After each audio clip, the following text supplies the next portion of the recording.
నెల్లూరు వెంకటేశ్వరపురం సమీపంలోని భగత్ సింగ్ కాలనీకి పట్టాలు పంపిణీ సాధ్యమయ్యే అవకాశాలు కనిపించడం లేదు. నదీ పరివాహక ప్రాంతాలలో పట్టాలు ఇవ్వటం సంభవం కాదని, నదులు, చెరువులు, గుంటలు, కాలువలు రక్షించుకోవాల్సిన బాధ్యత ప్రజలపైనే ఉంటుందని ఇప్పటికే సుప్రీంకోర్టు పేర్కొంది. ఈ సుప్రీంకోర్టు ఆదేశాల ప్రకారం రాష్ట్ర మంత్రివర్గం ఆమోదించిన పట్టాల పంపిణీ సాధ్యపడే అవకాశాలు కనిపించడం లేదు. నెల్లూరు నగర నియోజకవర్గంలో భగత్ సింగ్ కాలనీ వాసులు పెన్నా పరివాహక ప్రాంతాన్ని ఆక్రమించుకుని నివాసాలుంటున్నారు. ఈ ప్రాంతంలో నివాసాలుంటున్న వారికి నెల్లూరు నగరపాలక సంస్థ మంచినీటి సౌకర్యం, విద్యుత్ సౌకర్యం కల్పించింది. దీంతో దశాబ్దాల కాలం నుంచి అనేక మంది ఇక్కడ నివాసాలుంటున్నారు. 1400 కుటుంబాలు పెన్నా పరివాహక ప్రాంతంలో నివాసాలుంటున్నట్టు ఇప్పటికే అధికారులు గుర్తించారు. అనేక ప్రభుత్వాలు, అనేక మంది అధికారులు ఈ నివాసాలు ఉంటున్న వారికి ప్రభుత్వ పట్టాలు మంజూరు చేసేందుకు వెనకడుగు వేశారు.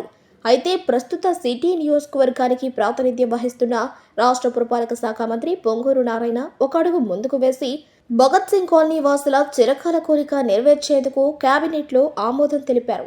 ఇక్కడ పట్టాలిచ్చేందుకు అంగీకరించినట్టే అని అందరూ భావిస్తున్నారు. ప్రస్తుతం ఈ విషయంలో ఒకవైపు టీడీపీ నేతలు హర్షం వ్యక్తం చేస్తున్నారు.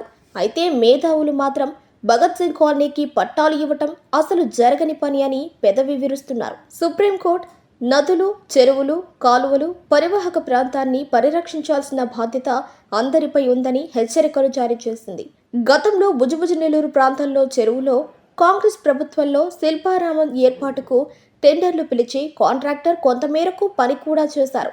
దీంతో భుజభుజ నెల్లూరుకు చెందిన పర్యావరణవేత్తలు సుప్రీంకోర్టును ఆశ్రయించిన నేపథ్యంలో ఇక్కడ ఎలాంటి నిర్మాణాలు చేపట్టకూడదని, ఉన్నపనంగా వీటిని కూడా కొట్టాలని ఆదేశాలు జారీ చేసింది.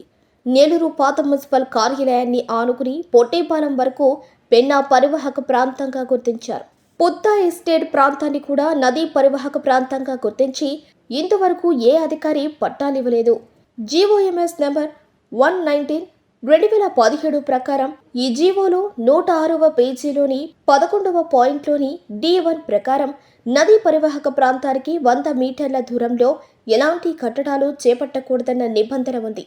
అయితే గత వైసీపీ ప్రభుత్వంలో ఆనాటి జలవనరుల శాఖ మంత్రి పోల్బోయిన అనిల్ కుమార్ యాదవ్ ప్రతి ఏటా పెన్నా నది పొర్లుకట్ట వల్ల జనార్దన్ రెడ్డి కాలనీ, భగత్ సింగ్ కాలనీ మునిగిపోతున్న నేపథ్యంలో ఈ కాలనీకి ప్రొటెక్షన్ వాల్ ఏర్పాటు చేస్తున్న విషయం తెలిసిందే.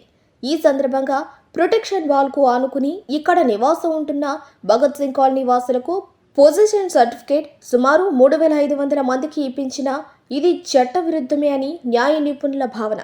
ఈ నేపథ్యంలో ప్రస్తుతం కేబినెట్ తీసుకున్న నిర్ణయాన్ని అధికారులు అమలు చేయటం సాధ్యమేనా అనే ప్రశ్నలు వస్తున్నాయి. గత ప్రభుత్వంలో 3500 మందికి పొజిషన్ సర్టిఫికేట్ ఇచ్చారు. అప్పట్లో ఇరిగేషన్ అధికారులు అభ్యంతరం తెలిపినా ఆనాడు ఇరిగేషన్ మంత్రిగా ఉన్న అనిల్ కుమార్ అభ్యంతరాలు పరిగణలోకి తీసుకోకుండా కేవలం పొజిషన్ సర్టిఫికేట్ మాత్రమే ఇవ్వగలిగారు. దీన్ని ప్రస్తుతం రిటర్నింగ్ వాల్ పూర్తయింది కాబట్టి భగత్ సింగ్ కాలనీ వాసులకు పట్టాలు మంజూరు చేయవచ్చని మంత్రి పొంగూరు నారాయణ కేబినెట్లో పెట్టి ఆమోదం తెలిపారు. ప్రస్తుతం సుప్రీంకోర్టు గైడ్ లైన్స్ ప్రకారం ఇక్కడ పట్టాలు ఇవ్వటం కుదరదని తెలుస్తోంది.